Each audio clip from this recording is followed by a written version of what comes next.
Ya, untuk analisis menggunakan Smart PLS, jadi yang pertama kita lakukan adalah persiapan datanya terlebih dahulu. Nanti yang digunakan itu adalah data edit ini ya.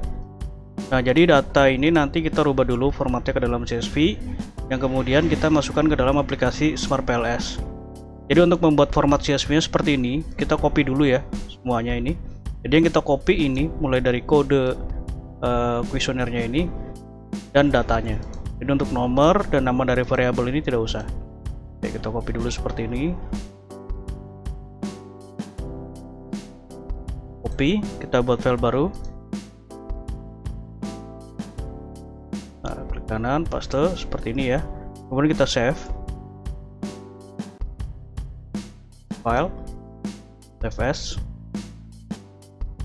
Nah, kemudian kita bisa simpan di folder yang kita inginkan. Kemudian yang terpenting ini ya, kita ganti namanya dulu. Kita tulis CSV seperti ini. Kemudian untuk save as type, kita klik, kita pilih ini ya, CSV UTF-8. Nah, ini lalu kita bisa save seperti itu ya. Nah, karena saya sudah buat, nanti kita gunakan file yang ini saja. Oke, setelah file CSV-nya terbentuk, kita buka aplikasi Smart PLS-nya. Nah, di sini saya menggunakan Smart PLS 4. Kemudian setelah terbuka seperti ini, kita klik ini ya, New Project. Kemudian kita beri nama, kita tulis saja contoh seperti ini supaya mudah. Create. Nah, kemudian ini import data file. Kita masukkan CSV yang sudah kita buat tadi. Kita klik. Nah, ini ya, kemudian kita masukkan CSV yang ini. Kemudian klik open.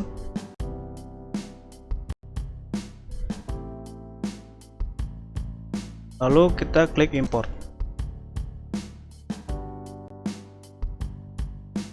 Ya, akan muncul tampilan seperti ini, dan ini merupakan hasil dari analisis deskriptifnya ya. Di sini ada mean, median, min, max, dan lain-lainnya seperti itu.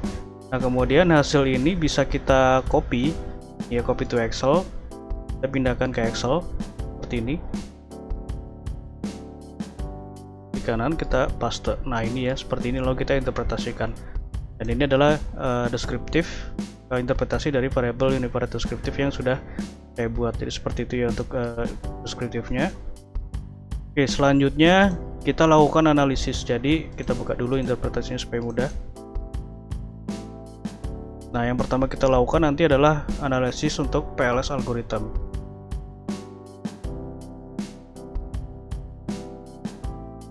Ini ya, jadi univariate deskriptif, kemudian ini PLS algorithm. Jadi PLS algorithm di sini adalah pengujian outer model sampai dengan ini ya, sampai dengan inner model seperti itu. Nah, caranya seperti ini untuk pengujiannya. Oke, kita buka tadi datanya, kita back dulu ya.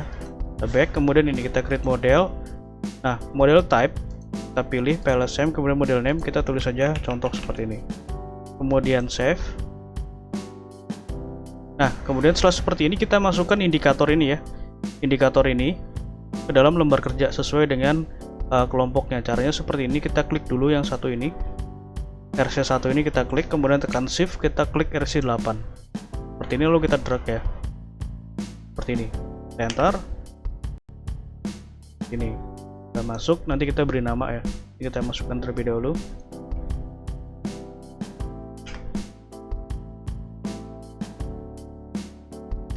Oke, seperti ini.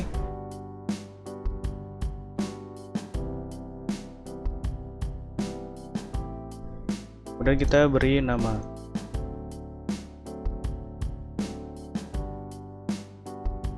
Kita copy saja supaya cepat. Ini double klik seperti ini, lalu klik apply.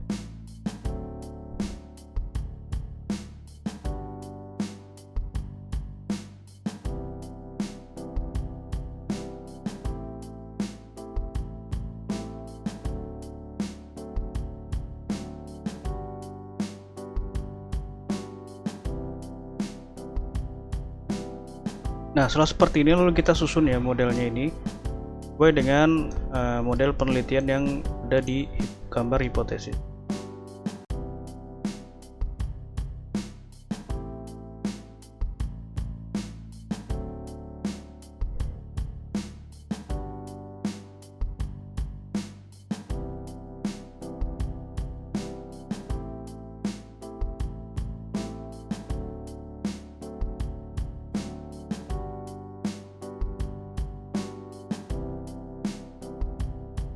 Oke, kita susun. Nah, kemudian setelah seperti ini kita hubungkan variabelnya dengan menu ini ya, connect. Kita hubungkan seperti ini. Ya, setelah jadi seperti ini kita bisa save terlebih dahulu. Nah, selanjutnya bisa kita langsung analisis ini ya, outer model dan inner model. Caranya, klik calculate, kemudian PLS algorithm, lalu start calculation.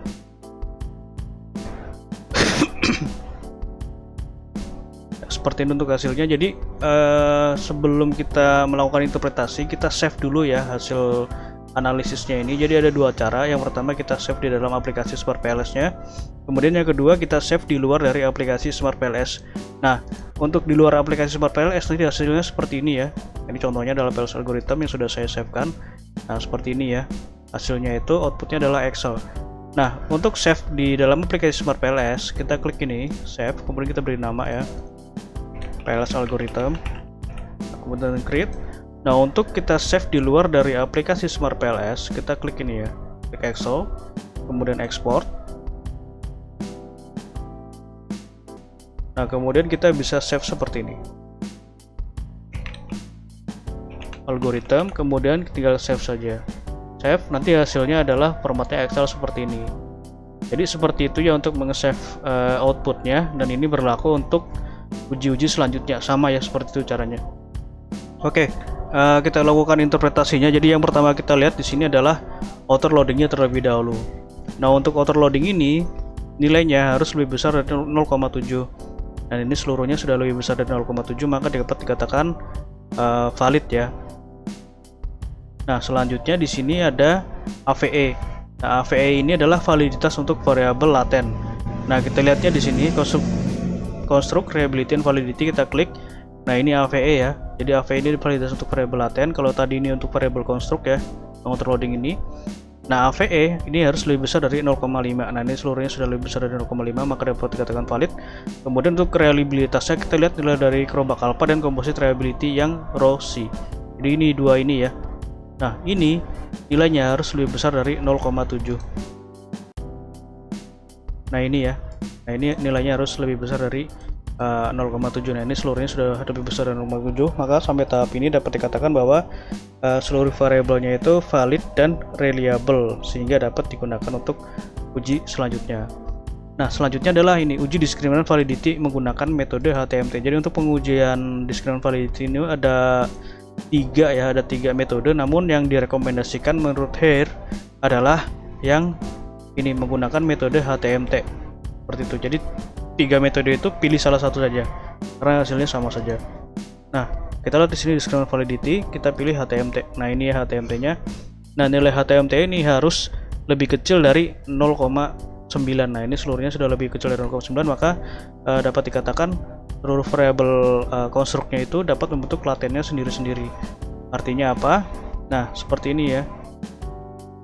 Jadi, misalkan ini untuk tangible support, jadi TS1 sampai TS6 ini dapat membentuk variabel ini tangible support seperti itu. Jadi, PC1 sampai dengan PC8 membentuk variabel psikologis, RC1 sampai dengan RC2 itu membentuk variabel readiness for change. Seperti itu.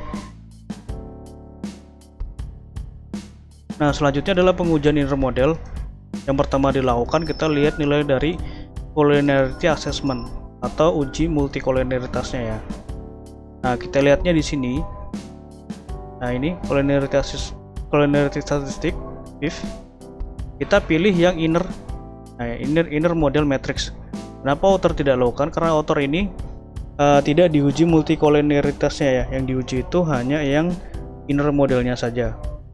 Nah, kita lihat di sini, jadi nilainya itu harus lebih kecil dari 5. Nah, ini seluruhnya sudah lebih kecil dari 5, maka dapat dikatakan tidak terjadi gejala multikoliniaritas atau bebas dari gejala multikoliniaritas. Selanjutnya, coefficient of determination atau R-square. Nah, R-square kita lihatnya dari sini ya. Nah, kita lihatnya di sini R-square.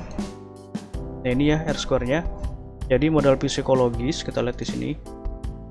Nah, ini modal psikologis, nilai R-square-nya adalah 0,190 atau 19,0%. Artinya tangible support berpengaruh terhadap modal psikologis itu sebesar 19% ya, sedangkan sisanya dipengaruhi oleh variabel lain di luar dari model penelitian. Kemudian untuk readiness for change nilainya adalah 0,532. Nah, ini menunjukkan bahwa variabel tangible support dan model psikologis mempengaruhi sebesar 53,2%, sedangkan sisanya dipengaruhi oleh variabel lain di luar dari model penelitian. Oke, selanjutnya adalah ini ya, predictive relevance. Namun ini kita lakukannya nanti setelah kita lihat ini dulu ya, F-square. Nah, F-square kita lihatnya di sini. Ini ya F-square atau F kuadrat. Nah, ini menunjukkan besaran pengaruh variabel independen terhadap dependen secara parsial atau secara individu. Kalau yang tadi kan secara simultan ya, secara bersama-sama. Nah, ini secara parsial. Nah, untuk parsial ini kita lihatnya seperti ini ya. Jadi supaya lebih mudah, jadi model psikologis terhadap readiness for change nilai F-square-nya adalah 0,349. Nah, 0,349 ini kita lihat di kategorinya ini ya, yaitu lebih kecil dari 0,35. Maka untuk modal psikologis mempengaruhi readiness itu berada dalam kategori sedang. Jadi pengaruhnya itu adalah sedang. Dan begitu seterusnya ya untuk variabel lainnya. Oke, kita uji ini ya, Q kuadrat atau predictive relevance. Jadi predictive relevance ini menguji model ketika model ini dilakukan penelitian ulang bagaimana keakuratannya gitu loh. Seperti itu. Nah, untuk pengujian Q square atau Q kuadrat caranya seperti ini. Kita back dulu. Nah, ini calculate, kemudian kita pilih menu dan folding ya. Lalu start calculation.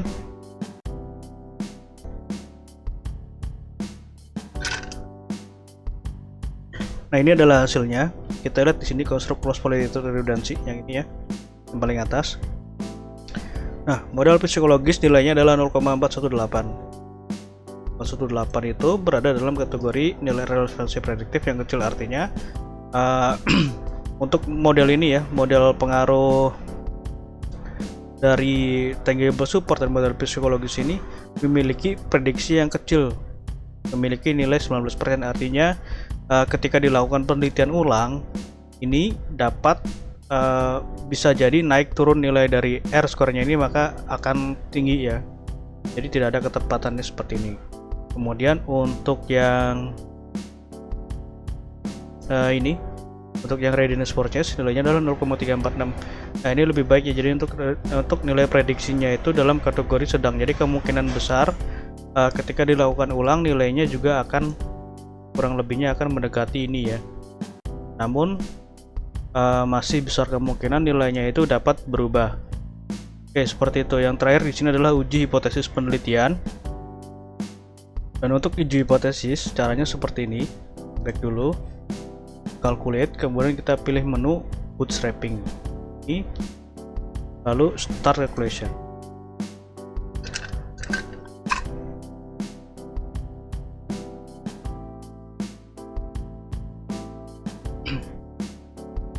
Nah, ini adalah hasil nilai uji hipotesisnya atau bootstrappingnya. Nah, yang pertama kita lihat adalah path coefficient. Jadi path coefficient ini merupakan pengaruh langsung. Nah, dalam melihat pengaruh langsung ini ada dua nilai yang kita perhatikan, yaitu original sample dan p-value. Jadi original sample ini menunjukkan apakah pengaruhnya itu positif atau negatif. P-value menunjukkan apakah pengaruhnya itu signifikan atau tidak. Nah, yang kita gunakan dua saja ya. Untuk T ini tidak usah digunakan karena fungsinya sama dengan p-value. Nah, kita lihat di sini untuk modal psikologis terhadap readiness for change nilainya adalah original sampelnya 0,449. Ini tidak ada tanda negatifnya ya, berarti pengaruhnya itu positif. Jadi modal psikologis terhadap readiness itu memiliki pengaruh positif dan p-value-nya 0,00, artinya signifikan. Jadi modal psikologis terhadap mempengaruhi readiness for change secara positif signifikan. Jadi pengaruh tangible support terhadap model psikologis itu pengaruhnya positif signifikan. Tangible support terhadap readiness pengaruhnya positif signifikan. Nah, untuk uji mediasi kita lihat di sini specific indirect effect. Nah, ini menguji apakah model psikologis itu memediasi hubungan antara tangible support dengan readiness for change. Di sini kita lihat bahwa model psikologis memiliki original sample 0,195. Artinya modal psikologis ini memediasi secara positif ya, secara positif signifikan. Jadi dengan adanya modal psikologis ini dapat memediasi hubungan antara tangible support dan readiness for change. Jadi seperti itu untuk pengujiannya. Jika ada yang kurang jelas nanti bisa ditanyakan. Terima kasih.